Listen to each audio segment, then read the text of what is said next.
Billy Mitchell is a guy who walked up and pressed start on a video game. And with a lot of fun and a lot of hard work, I realized I was really, really good at it. In life, timing is everything. I was in the right place at the right time to be in Life magazine in 1982. The passion from that time drove me further and further and higher to compete, to do better and better. In 1999, again, the right time, the right place, the perfect score on Pac-Man took me to Japan. That trip to Japan, the fun and fanfare that went with it, put me in the life of the theater and the cameras following me. Those cameras that followed me made me a household name. In some ways, the life and fun, the travel, the interaction that you would think only comes in the cartoon. Timing is everything. I'm the first one to acknowledge. The balls fell in my direction. I was in the right place at the right time with the right good fortune. And now I spend a lot of my time traveling, meeting, and appreciating the people that have absorbed all that interaction over all these years.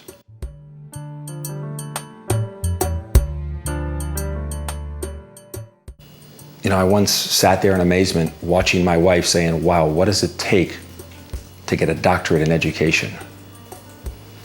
And she said, it just comes down to perseverance. And I thought, you know, that's correct. Perseverance.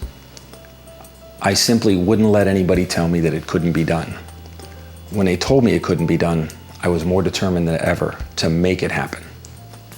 I was always fighting the demons that were the people who were trying to discourage or dissuade you or somehow make you believe that you weren't good enough. I think that happens in every aspect of life. And the fact of the matter is, you do it, you play it, you push forward. And the greatest challenge in front of you is the challenge within yourself. Can you push past all of that and persevere? And I've had the good fortune of it being yes.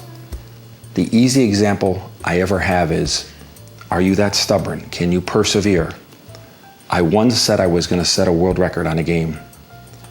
I was ready to do it. I had the skill, and I pressed the start button, and I failed. And I pressed the start button. The next game, I failed. The next game, I failed. I failed 94 times in order to hit that world record. I think if I realized it in the beginning that I was going to have to sit there and play 94 times, geez, I would have wanted to skip it. It's something within yourself. It's an inner drive that you can't ever let anybody stand in front of you and tell you you're not good enough to do it.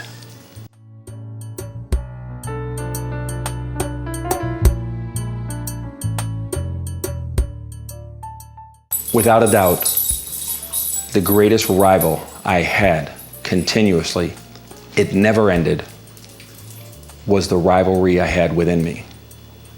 It didn't matter how far ahead I was on anything. It didn't matter how good I got at anything. I wanted to be better and better and better and better. And I can say, boy, I really didn't cut myself any slack, now did I? That's probably too easy of an answer, so I'll expand a little bit. One rival I had was time. I wanted to play, I wanted to put the time in, and it didn't matter how much time it was, I would put the time in. But by the same token, I had a family, I had a business, I have a home, I have responsibilities. And it was never enough time in the day to do all that I wanted to do. So I always had to maximize every moment I had. And I can honestly say that I did. And again, maybe that's too philosophical of an answer for you. I'll go a little further here. The greatest rivalry I had growing up in the early 80s, playing video games, without a doubt, is my friend Chris. a lifelong, absolute best friend. I was always either chasing him to get ahead of him or running from him to stay in front of him, flip-flopping on the various games that we both played. Some games we didn't cross on, some we did. But the friendly rivalry that existed between us, the passion and support that existed between us, without a doubt molded me into the player that I became. Now I'll go one step further. Outside of myself and outside of my best friend, who I learned with, I would say the most challenging player, the person to line up against, who, if I wasn't me, could make me sweat, that was Rick. Rick was smart. Rick was on point. If I wasn't ahead of Rick by an inch, then I was dead even with Rick, and it was always a fight to stay ahead of his knowledge or ahead of his skill. And we became very good friends because of that. He's a player of great accomplishment. So.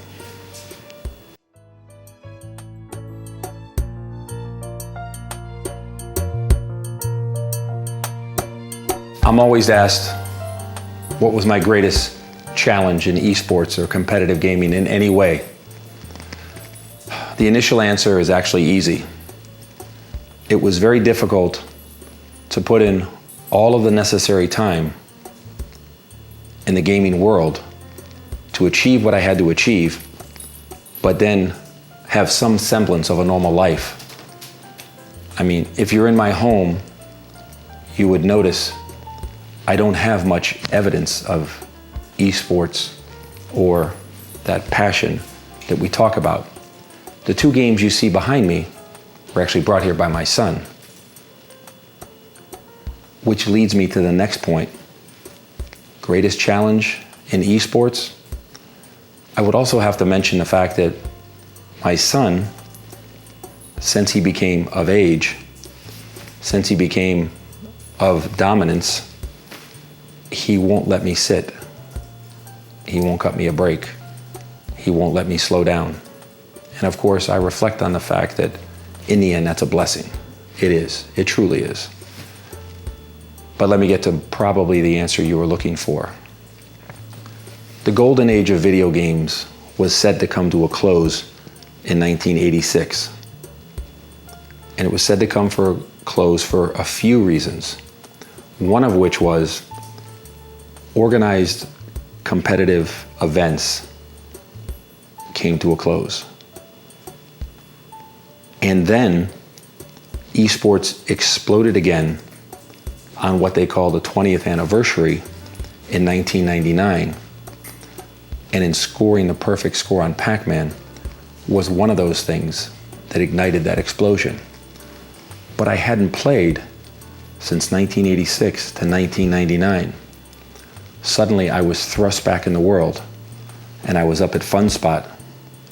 And the challenge was, after all these years of basically not playing, could I somehow put everything together to win the holy grail of video games, do the perfect score in Pac-Man?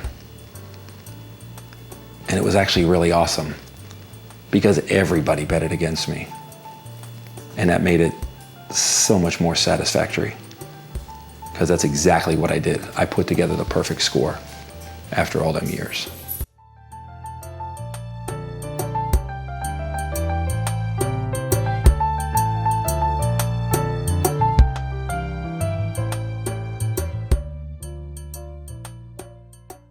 The world of eSports has evolved into something so incredible.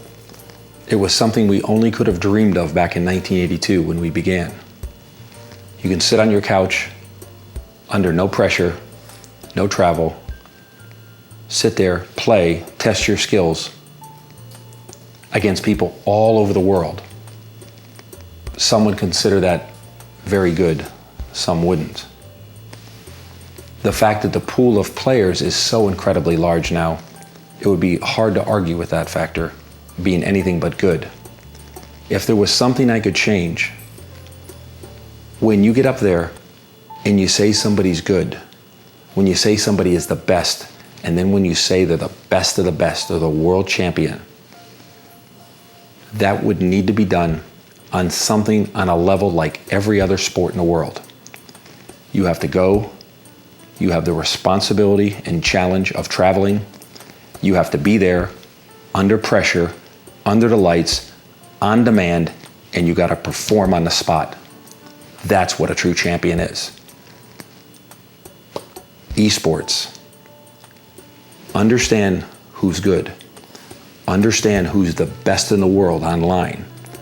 Take that pool of players and bring them into one venue and have them square off and look at the other player in the eye and play the game of intimidation, of preparedness. Each person challenges the other person's psyche. And then, on demand, each person performs. That's what I would make the final resolution of eSports.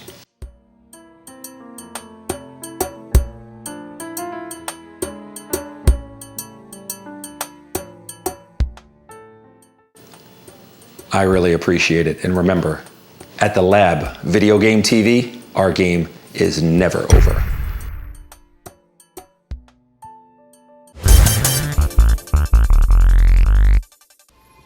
I have such a hard time letting go of the past because I don't see why we can't carry it forward with us. When people ask me questions about times and dates and events and things that happen, I have such tremendous detail. Yes. Yes, I have a good memory, but I have such tremendous detail because I was so absorbed in it. Yeah. I enjoyed it so much.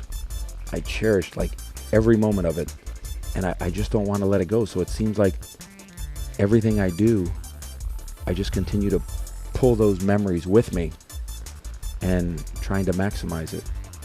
I don't know if that's the right thing to do, but that seems to be what I'm doing. Feels good, right? Yeah, it sure does.